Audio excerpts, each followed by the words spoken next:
Hi, welcome to eagle media. నా పేరు Shravan. Already nomination ప్రక్రియ స్టార్ట్ అయిపోయిందండి బిగ్ బాస్ సీజన్ 8లో.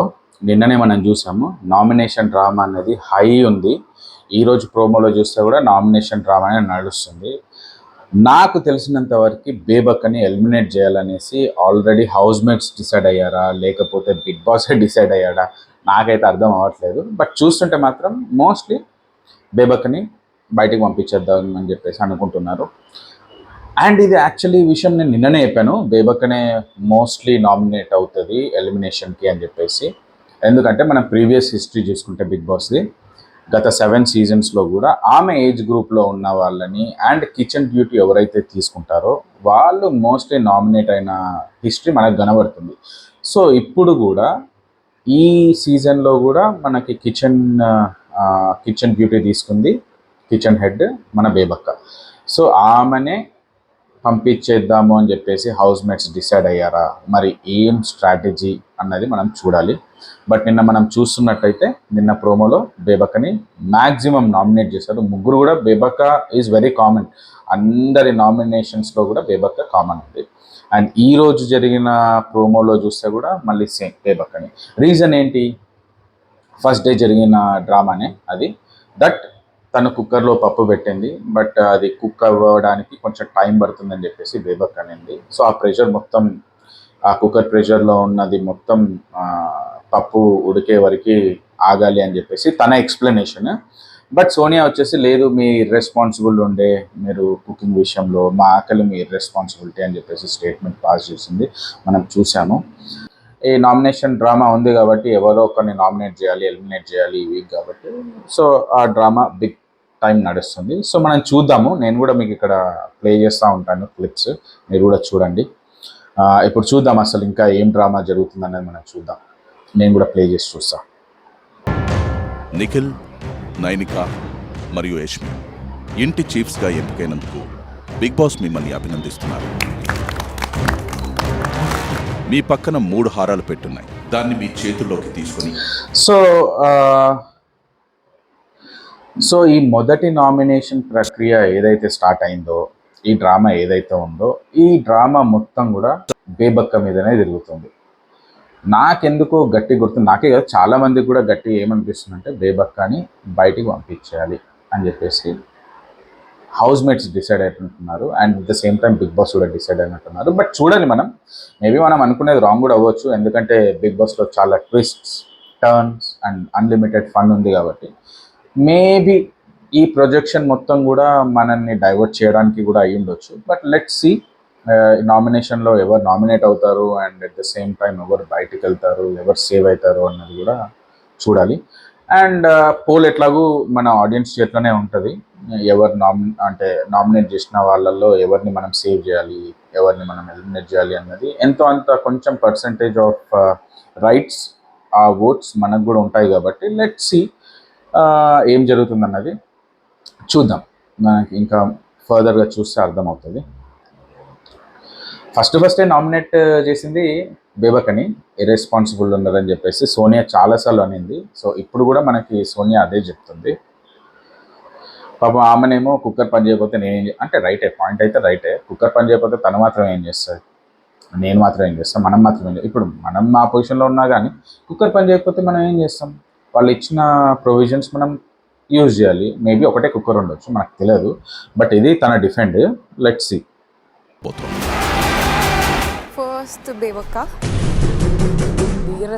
అసలు మాట్లాడినివ్వట్లే సోనియా, అస్సలు మాట్లాడినివ్వట్లేదు బేబక్కని. ఇట్ ఈస్ మై నామినేషన్, నేను మాట్లాడినివ్వను అన్న రేంజ్లోనే మాట్లాడుతుందే తప్ప ఏం లేదు. అండ్ చీఫ్స్ని కూడా మాట్లాడినివ్వట్లేదు, అది హైలైట్. మళ్ళీ నాగమణికంఠని నామినేట్ చేశారు. సో నాగమణికంఠని కూడా ఎక్స్ప్లెనేషన్ అడిగారు. అసలు నాగమణికంఠని ఏమని చెప్పి నామినేట్ చేశారంటే, నువ్వు ఎవరిలో కలవట్లేదు ఎక్కువ, నువ్వు ఒక్కడివే కూర్చుంటావు, ఒక్కడివే ఉంటావు, నీ లోపల నువ్వు మాట్లాడుకుంటావు, పాటలు పాడతావు అని చెప్పేసి మనోడిని అన్నారు. మనోడు దానికి ఎక్స్ప్లెనేషన్ ఇచ్చాడు. ఏమని?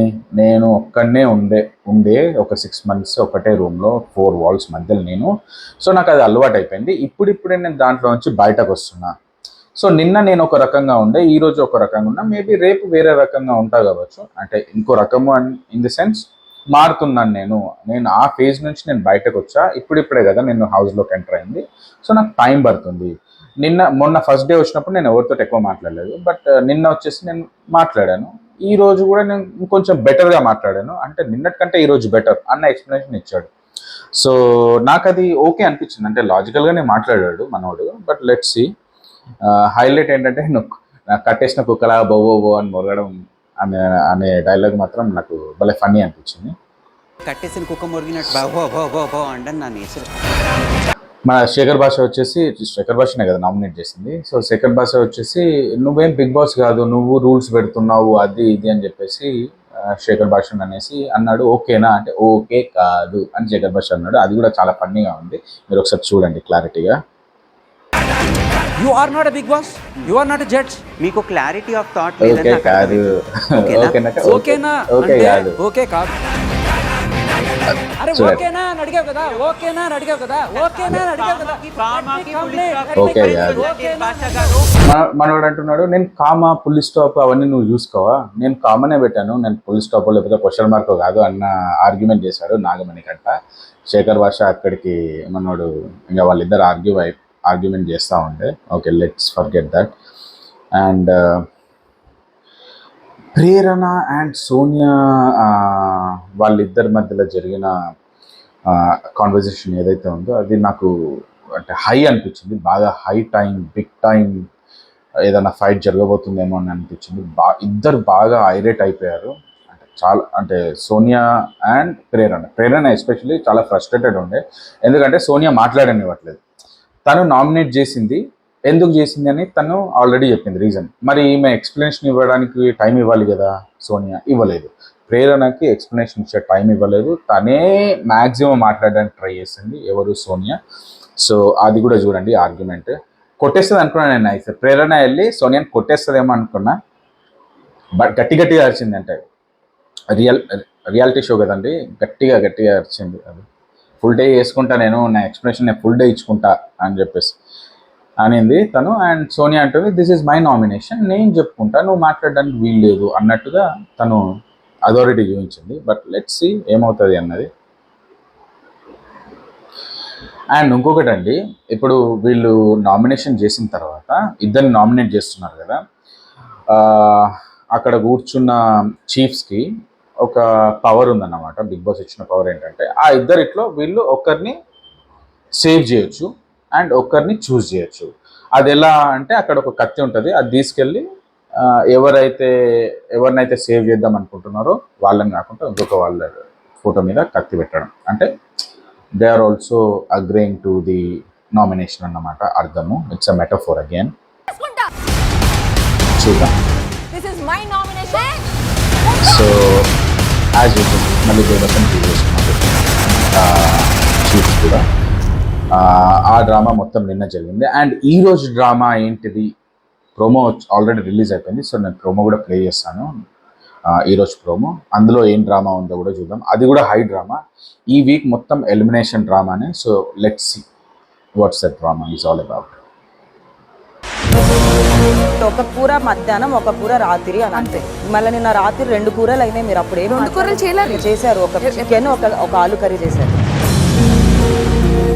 వెజిటేరియన్స్ ఉన్నారు కాబట్టి వాళ్ళు తినలేరు కాబట్టి ఒక్కటే ఎగ్, నా ఎగ్గుతోని గుర్జు చేసుకుంటాను. సో డే 3 ప్రోమో అండి, లెట్స్ చూద్దాము ఏం తీసుకోవద్దు. అంతే జోక్లు వేసుకో, హ్యాపీగా చిల్గొట్టు పక్కన కూర్చొని. మళ్ళీ సేమ్ బేబక్కనే నామినేట్ చేశారు. అండ్ బేబక్కని కర్రీల గురించి, అంటే తను egg curry, egg bhurji and non veg ఏదో దాని గురించి జరుగుతుంది. So let's see what's the discussion is about. మధ్యాహ్నం, ఒక కూర రాత్రి అని అంతే. మళ్ళీ నిన్న రాత్రి 2 కూరలు అయినాయి. మీరు అప్పుడు 2 కూరలు చేశారు, ఒక చికెన్, ఒక ఆలు కర్రీ చేశారు. వెజిటేరియన్స్ ఉన్నారు కాబట్టి వాళ్ళు తినలేరు కాబట్టి ఒక్కటే ఎగ్, నా ఎగ్గుతోని గుర్జు చేసుకుంటాను. రెస్పాన్సిబిలిటీ తీసుకొని పవర్ ను ఎగ్జిక్యూట్ చేయలేనప్పుడు తీసుకోవద్దు. అంతే జోక్లు వేసుకో, హ్యాపీగా చిల్గొట్టు పక్కన కూర్చొని. హైపర్ ఒకసారి అవ్వచ్చు, బట్ సెకండ్ టైం అట్లీస్ట్ ఇది హైలైట్. యాక్చువల్లీ మనోడు ఆదిత్యమే కదా, ఎస్ ఆదిత్యము, మీరు ఏమన్నీ వేసుకోండి వై, నాకు సంబంధమే లేదు ఇక్కడ ఏం జరుగుతుందో అన్న రేంజ్లో మనోడు రిలాక్స్ అయిపోయి ఇట్లా పెట్టుకొని రిలాక్స్ అయ్యాడు కదా, ఇది హైలైట్. ఈరోజు ఏం జరుగుతుందో చూడాలి. బట్ మన చాలా కూల్ అండి. నేను ఈ 2-3 డేస్ నుంచి కూడా చూస్తున్నా.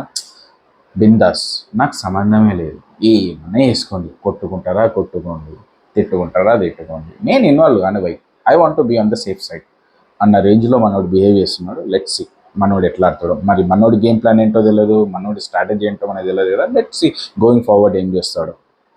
మీ నాన్నకి ఒత్తాతగా వచ్చి నాకు చెప్తున్నప్పుడు నేను నో అంటున్నప్పుడు no no no no let me talk. మీరు మాట్లాడుతున్నప్పుడు నేను మాట్లాడలేదు. ఎక్స్ప్రెషన్స్ ఎప్పుడు ఆల్ ద టైమ్ సీరియస్ గా ఉంటాయి కాబట్టి నేను సీరియస్ గా అన్నాను. యాక్చువల్లీ నేను అబ్జర్వ్ చేసినంత ప్రకారం అయితే ప్రేరణ రియల్గా తన టోన్ చాలా హై అండి. హై పిచ్లో అరుస్తుంది, హై పిచ్లో మాట్లాడుతుంది. అంటే తను మాట్లాడుతున్నట్టు అయితే నాకు అనిపించదు.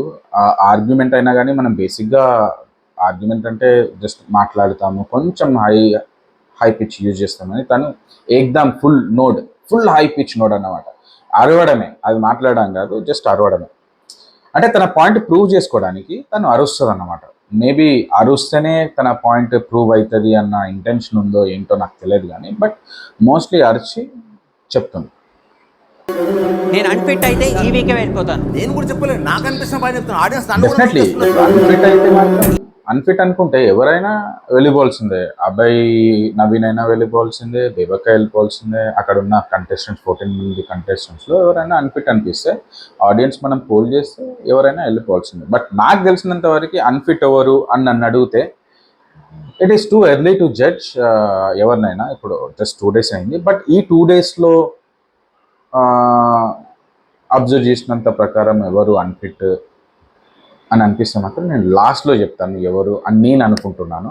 లెట్స్ అండ్ మీరు కూడా నాకు కమెంట్ సెక్షన్లో చెప్పండి, మీరు ఎవరు అన్ఫిట్ అనుకుంటున్నారు. ఈ 14 మంది కంటెస్టెంట్స్లో కూడా వీళ్ళు ఫస్ట్ ఎలిమినేట్ అయితే బెటర్. ఎందుకంటే వాళ్ళ వల్ల పెద్దగా అంత ఎంటర్టైన్మెంట్ ఏం లేదు, ఖాళీగా ఉంటున్నారు, కూర్చుంటున్నారు. There is no use to the house mates లేదా there is no use to the viewers అనిపిస్తే మీరు కమెంట్ సెక్షన్లో నాకు చెప్పండి, చూద్దాం. ఈ 3 days నేను నీతో ఎందుకు ట్రావెల్ అయ్యాను అంటే బికాజ్ నువ్వు ఎలా వర్డ్స్ రిలీజ్ చేస్తున్నావు అనేది నేను చూస్తున్నా. ఓ గాడ్, నువ్వు అందుకు నాతో ఈ 3 days తిరిగావా? You are trying to politicise the event. ప్రతి దాన్ని రాజకీయం చేద్దాం చూస్తున్నావు. రాజకీయం. yes రాజకీయం. ఎందుకంటే రాజకీయం. ఇట్లా అంటే అది పాలిటిక్స్ జరుగుతున్నాయి. నిన్నేదో చేస్తున్నట్టు ఇది నాకు తెలిసి ఇది గేమ్ షో, పాలిటిక్స్ క్రియేట్ చేద్దాం. పొలిటికల్ షో అయితే కాదు. బట్ వాళ్ళు యూజ్ చేస్తున్న కొన్ని వర్డ్స్ ఏవైతే ఉన్నాయో మేబీ అది కాంట్రవర్సీకి కూడా లీడ్ అయ్యే ఛాన్సెస్ ఉన్నాయి. Let's see. ఎట్లా అంటే అది ఏదో నీకు ఆపత్తి చేసుకొని నిన్నేదో చేస్తున్నట్టు అది బయటికి ప్రాజెక్ట్ చేసి అదొక పాలిటిక్స్ క్రియేట్ చేద్దాం అనుకుంటాం. చావు దాకా వెళ్ళేసి వచ్చా, మీరు చూడలేదు. కూడా ఎమోషనల్ అయిపోయాడు. నేను నిన్న కూడా చెప్పాను, గేమ్ ఇది. నువ్వు పర్సనల్గా తీసుకోవడం లేకపోతే నీకు ఒక స్ట్రాటజీ లేకుండా ఎమోషనల్గా వెళ్తే మాత్రం ఏ గేమ్ కానీ ఎమోషనల్గా వెళ్తే విన్నింగ్ ఛాన్సెస్ అనేది వెరీ థిన్ అండి. So highly impossible to win a game when you are emotional. ఇది నా ఒపీనియన్. ఎందుకంటే మోస్ట్లీ గేమ్స్ అన్నీ కూడా స్ట్రాటజీ ప్రకారంగా ఆడాలి. అపోనెంట్స్ వాళ్ళ వీక్నెస్ ఏంటి అన్న స్ట్రాటజీ కానీ లేకపోతే anything for that matter strategy ప్రకారంగా వెళ్తేనే ఏ గేమ్ అయినా కానీ మనం వినే ఛాన్స్. ఎమోషన్స్ పక్కన పెట్టేసారు. Any kind of an emotion keep it aside. That's a different game. ఎమోషనల్గా ఆడేది అనేది ఇట్స్ ఎ డిఫరెంట్ జోన్. ఆ జోన్లోకి మనం అసలు వెళ్ళొద్దు. బట్ లెట్స్ సీ మనోడు ఏం చెప్పాలనుకుంటున్నాడు. చేద్దాం అనుకుంటాం. చావు దాకా వెళ్ళేసి వచ్చా, మీరు చూడలేదు. నాన్నని పోగొట్టుకున్నా, కన్న తండ్రిని పోగొట్టుకున్నా, స్టెప్ ఫాదర్ చేత ఇన్సల్ట్ తీసుకున్నా, మదర్ చచ్చిపోయింది. వెరీ సాడ్ అండి. విన్నాను కూడా, అంటే మనకు తెలియదు ఈ స్టోరీ ఉందని. Story behind this sadness. It's really very sad to know all this. డబ్బులు అడుక్కొని వచ్చి మా అమ్మ పేర్చుకోవాలి. I hope will overcome. తను ఈ ఛాలెంజెస్ అన్నీ కూడా ఓవర్కమ్ అయ్యి స్టేబుల్గా ఉండాలి. And will have to stick in the house for a very long time అని చెప్పేసి నేను అనుకుంటున్నాను. సో మీరు కూడా కమెంట్ చేయండి గైస్, మీరు ఏమనుకుంటున్నారు, అసలు ఎవరు ఉంటారు ఈ వీక్లో, లేదా ఎవరు వెళ్ళిపోతారు నామినేట్ అయ్యి, ఈ ఫస్ట్ వీక్లో ఎవరైతే ఎలిమినేట్ అవుతారని మీరు అనుకుంటున్నారో వాళ్ళని మీరు కమెంట్ సెక్షన్లో పెట్టండి. నేనైతే బేబక్క వెళ్ళిపోతుందని చెప్పేసి నేను అనుకుంటున్నాను. అండ్ తను వెరీ సాఫ్ట్గా ఉంది. నేను చెప్పాను కదా, లాస్ట్లో చెప్తాను, తను రియల్లీ వెరీ సాఫ్ట్ ఉంది. సో అంత సాఫ్ట్ నేచర్డ్ ఉన్న వాళ్ళు మేబీ హౌస్లో ఫిట్ అవ్వరేమో అని నాకు అనిపిస్తుంది. ఎందుకంటే అక్కడ ఉన్న వాళ్ళు కూడా ఒక్కొక్కరు ఒక్కొక్క రకంగా ఉన్నారు. సో అంతమందిని మనం హ్యాండిల్ చేయాలి అంటే you can't be very soft and you can't be very rude. So you have to be very neutral. అదొక స్ట్రాటజీ ప్రకారంగా మనం వెళ్ళాలి. సో అంటారు కదా, వెన్ యూఆర్ ఇన్